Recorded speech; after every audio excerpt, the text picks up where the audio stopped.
बनाएंगे, बिजली बनाएंगे। ग्रीन को कंपनी ने इस प्रोजेक्ट के लिए जो है दोस्तों रजिस्ट्रेशन करवाया, जल संसाधन विभाग ने इसको सहमति दे दी है। याद रख लेना भाई। पानी कहां से लिया जाएगा? एक तो मालादेवी सिंचाई परियोजना, एक ब्राह्मणी नदी है, वहां से पानी मिलेगा। और यहां पर पहले से ही रावत भाटा पहले से ही बिजली उत्पादन में बहुत अच्छे से काम कर रहा है, लेकिन रावत भाटा में पंप स्टोरेज के माध्यम से अब हम लोग जो है दोस्तों जो बिजली बनाएंगे, तो इसके ऊपर भी जो सहमति बन गई है। याद रख लेना भाई। 2560 मेगावाट का रावत बाटा में पंप स्टोरेज प्रोजेक्ट के माध्यम से हम जो है वो बिजली बनाने वाले हैं। पहले से एटॉमिक पावर प्लांट तो वहां चल ही रहा है, और पानी कहां से मिलेगा? ब्राह्मणी नदी से पानी मिलेगा और मोच। याद रख लेना भाई। अगर कभी क्वेश्चन आ जाए एटॉमिक पावर प्लांट का, तो याद रखना आपके रावत बाटा चित्तौड़गढ़ में जो आपका एटॉमिक पावर प्लांट लगा है, वो आप लोग याद रखें देश का सेकंड एटॉमिक पावर प्लांट है। इसके साथ याद रखें देश का पहला आपका D2O आधारित एटॉमिक पावर प्लांट है, मतलब जो है भारी जल वाला एटॉमिक पावर प्लांट है। इस एटॉमिक पावर प्लांट के टोटल 7 यूनिट से उत्पादन की संभावना 1880 मेगावाट है। इसमें से पहली यूनिट बंद पड़ी है, इसलिए आज के टाइम जो उत्पादन जो हो रहा है वो 1780 मेगावाट का हो रहा है। कनाडा के सहयोग से टेक्नोलॉजी पूरी कनाडा से ली हुई है, याद रख लेना। और उसके साथ साथ यूरेनियम पूरा का पूरा हम किससे लेते हैं? फ्रांस की कंपनी है, एरेवा कंपनी है, उससे हम लेते हैं। कौन किससे लेते हैं? एरेवा कंपनी, फ्रांस से हम लोग जो यूरेनियम लेते हैं। इसके साथ साथ ये भी याद रखें, यहां पर ही हम हाइड्रोजन परियोजना लेकर आए हैं, यहां पर ही हम हाइड्रोजन परियोजना लेकर आए हैं, यहां पर ही हमने न्यूक्लियर फ्यूल्स जो आपका यहां पे कॉम्प्लेक्स जो है न्यूक्लियर फ्यूल कॉम्प्लेक्स, वो भी हम लोगों ने इसके लिए यहीं पर बनाया है, ये याद रख लेना। और अब हमें 2560 मेगावाट की जो है वो क्या लेकर आ रहे हैं आपके यहां पर है, हाँ, पंप स्टोरेज के माध्यम से विद्युत उत्पादन। राजस्थान का प्रस्तावित जो आपका एटॉमिक पावर प्लांट है, याद रख लेना, प्रस्तावित एटॉमिक पावर प्लांट आपका कहां पर है दोस्तों? नाथला बांसवाड़ा में है। ये माही नदी के किनारे बनेगा, और जब बनेगा तो दोस्तों याद रख लेना बड़ा ही बनेगा, ये 700 × 4 2800 मेगावाट का बनेगा, लेकिन ये प्रस्तावित है। ऐसा कौन सा एटॉमिक पावर प्लांट है जिससे राजस्थान को हिस्सा मिलता है? तो ऐसा atomic power plant Narora atomic power plant है, जो कि आपके यहाँ उत्तर प्रदेश में है। इससे राजस्थान को लगभग 44 मेगावाट के आसपास जो है वो एनर्जी मिलती है। चलेंगे बाड़मेर कौन लिख रहा है? बांसवाड़ा लीफ एनर्जी है, और हमारी जैक्सन ग्रीन है। सिंगापुर की जो है वो दोस्तों जो है वो ब्लू लीफ है, और हमारी जो है वो दोस्तों जो जैक्सन ग्रीन है। ये दोनों कंपनियां कितना 1 गीगावाट, बहुत बड़ी बात है, 1 गीगावाट का जो है वो दोस्तों आपके यहां पर एक प्रोजेक्ट लेकर आ रहे हैं। और ये जो 1 गीगावाट का प्रोजेक्ट लेकर आ रहे हैं, 3 प्लांट लगाएंगे, अभी केवल अप्रूवल मिला है, तो ये याद रखना। और आपको अगर पूछ लिया जाए पीपीए समझौता क्या होता है? पावर परचेज एग्रीमेंट होता है जी। कंपनी ने उत्पादन कर लिया, हमारी सरकार खरीद लेगी, लोगों को उपलब्ध करवा देगी। जैक्सन ग्रीन, अगर आपसे पूछा जाए रिन्यूएबल एनर्जी के बारे में, तो पूरे भारत के अंदर जो है वो फर्स्ट स्थान पर राजस्थान है, फर्स्ट रैंक राजस्थान की है। अगर कोई सौर ऊर्जा में पूछे तो पूरे भारत के अंदर जो है वो दोस्तों जो है वो फर्स्ट रैंक जो है वो राजस्थान की है। फर्स्ट रैंक किसकी है? राजस्थान की है, याद रख लेना भाई। फर्स्ट रैंक राजस्थान की है। और अगर आपसे पवन ऊर्जा में पूछा जाए, क्योंकि मैं आपको दिसंबर के अनुसार याद करवा रहा हूं, पवन ऊर्जा के अंदर पूछा जाए तो 5th रैंक राजस्थान की है। अब रिन्यूएबल एनर्जी के डाटा हर महीने अपडेट होकर आते हैं, तो बेसिक डाटा आपको याद होना चाहिए। उसके साथ साथ अगर हम लोग बात करें, हाल ही में करंट अफेयर में हमने पढ़ा कि आज भारत में 50% ऊर्जा का उत्पादन, ऊर्जा जो है वो स्वच्छ ऊर्जा स्टार्ट हो गई आपके, याद रख लेना, स्वच्छ ऊर्जा स्टार्ट हो गई। 5 वर्ष पहले ही हमने जो ये टारगेट पूरा कर लिया है। अपने पढ़ा था रिपोर्ट में, हाँ, 50% क्लीन एनर्जी है भारत के अंदर, याद रखें। मतलब जीवाश्म और गैर जीवाश्म को अगर हम लोग बांटे, तो ये हमने पहले पढ़ा था, टारगेट 2030 तक का था। 2030 तक का क्लीन एनर्जी का टोटल टारगेट 500 गीगावाट का है। कितने का है? 500 गीगावाट का पूरे इंडिया का टारगेट है, याद रखना भाई। 500 गीगावाट का पूरे इंडिया का टारगेट है। इस 500 में से राजस्थान ने जिम्मेदारी ले रखी है 125 की। राजस्थान की जो स्वच्छ ऊर्जा नीति है 9 दिसंबर 2024 वाली, राजस्थान ने 125 गीगावाट का टारगेट ले रखा है, जो 90 + 20 + 15 का रेशो रखता है। मतलब आपका यहाँ पे सोलर एनर्जी आपकी जो है वो 90, और विंड एनर्जी और हाइब्रिड एनर्जी आपकी 20, और 15 में आपकी हाइड्रो एनर्जी, हाइड्रो जल विद्युत परियोजना, याद रखना। सौर ऊर्जा के अंदर अगर हम बात करें तो राजस्थान 325 आपके यहाँ सौर दिवस है राजस्थान के पास है।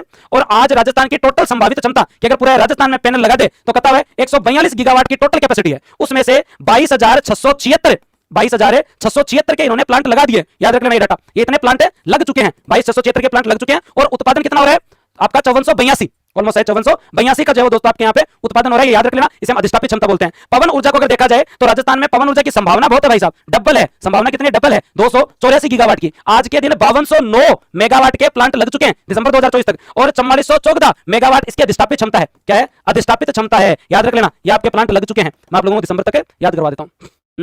बस रुक जाओ तुम, इससे ज्यादा पूरा टॉपिक करोगे, याद कर लेना भाई। हाँ, चले आगे करें चर्चा।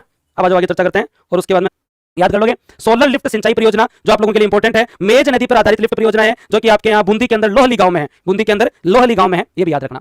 हाँ, 2 इंपॉर्टेंट चीजें अगर पूछ ले, ये तो पुराना डाटा मैं बता रहा हूं आपको कि राजस्थान की पहली सोलर ऊर्जा पर आधारित नहर कौन सी है, तो मैनावली हेड है हनुमानगढ़ में। लेकिन लिफ्ट परियोजना पूछ ले, लिफ्ट कैनाल जानते हो? पानी को जो है दोस्तों अगर भाव क्षेत्र नहीं है उसे विपरीत दिशा में ले जाना है, तो पानी इकट्ठा करो, लिफ्ट करो, हाइट दो, फिर वापस सर्कुलेट करो, वापस पानी को लिफ्ट करो और आगे बढ़ाओ, तो ये याद रख लेना। तो सोलर लिफ्ट सिंचाई आधारित परियोजना कौन सी है? मेज नदी के ऊपर बूंदी में दोस्तों आपके यहाँ गेंडोली फोलाई सोलर लिफ्ट परियोजना। आगे इंपॉर्टेंट बात है जो आप लोग जरूर याद में एग्जाम में आया था, आरवीएनएल की कैपेसिटी तो चलो ठीक है, ऑलमोस्ट 8500 के आसपास है, ठीक है। उसमें से 8300 के आसपास ऑपरेशनल भी है, क्योंकि 23 इसके थर्मल पावर प्लांट है। उनमें से जो है दोस्तों आपके यहाँ पर जो है क्या बात करें अगर हम लोग, तो उसमें से जो है लगभग 22 ऑपरेशनल है। लेकिन अब तक की सबसे ज्यादा प्रोडक्शन किया वो 7160 मेगावाट का प्रोडक्शन आरवीएनएल ने अपना हाईएस्ट प्रोडक्शन कर दिया।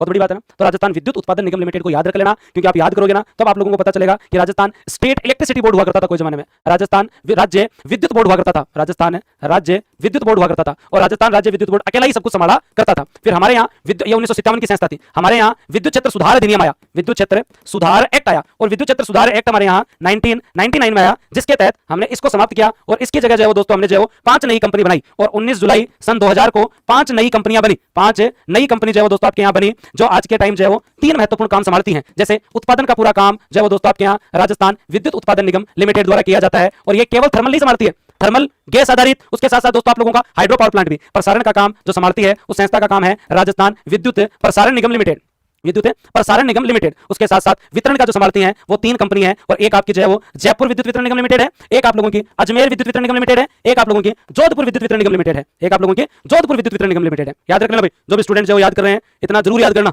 हाँ, और जब इनके जिले याद करो तो जयपुर के अंदर आते हैं 15 जिले, कितने जिले आते हैं? 15 जिले जयपुर के अंदर आते हैं, और उसके अलावा दोस्तों 14 जिले अजमेर के अंदर आते हैं, 12 जिले जोधपुर के अंदर आते हैं। कर लोगे याद?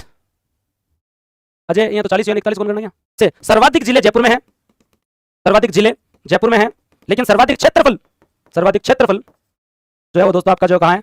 जोधपुर के अंदर है। तो ये हो गई है 7160 मेगावाट का हाईएस्ट उत्पादन किया है, और तो अपन आने वाले टाइम में पढ़ेंगे। अब विज्ञान एवं प्रौद्योगिकी पोर्टल बनाया है, जो आपके यहाँ यदि कोई कार्यस्थल की आंतरिक समिति स्थानीय समिति पोर्टल पर पंजीकृत है तो शिकायत स्वतः ही आगे कार्रवाई के लिए भेज दी जाएगी बहुत बढ़िया तरीके से, और इसके अंदर जो है वो दोस्तों आपके यहाँ सी बॉक्स पोर्टल जरूर याद रखना। उसके अलावा दोस्तों यहाँ पर हमारे यहाँ पे एक चीज और याद रखनी है, अधिनियम में तो 90 दिन के अंदर जो है वो जांच करनी है। एक और याद है, राजस्थान हाईकोर्ट ने राज्य सरकार में पंजीकरण के लिए एक वेब पोर्टल विकसित करने का निर्देश दिया है।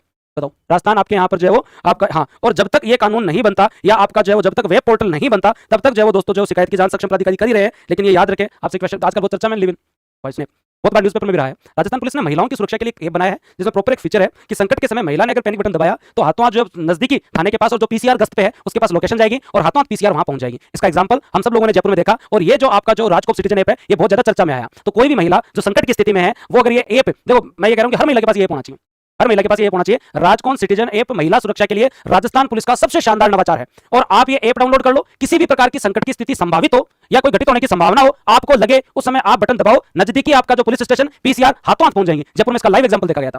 ठीक है, तो राजकोप सिटीजन ऐप जरूर याद रखना। आपदा प्रबंधन के लिए जो ऐप है वो है सचेत ऐप, और अभी जो आपके यहाँ पे हीट वेव, भूकंप, चक्रवात आजकल तो बाढ़ ज्यादा चल रही है, तो सचेत ऐप भी जरूर याद रखें। अवेयरनेस के लिए हमने ये बना रखा है, आपदा प्रबंधन प्राधिकरण ने राज्य के अंदर अलर्ट, अवेयरनेस और एक्शन सिद्धांत के ऊपर जो एक पोर्टल बनाया, एक ऐप बनाया सचेत ऐप।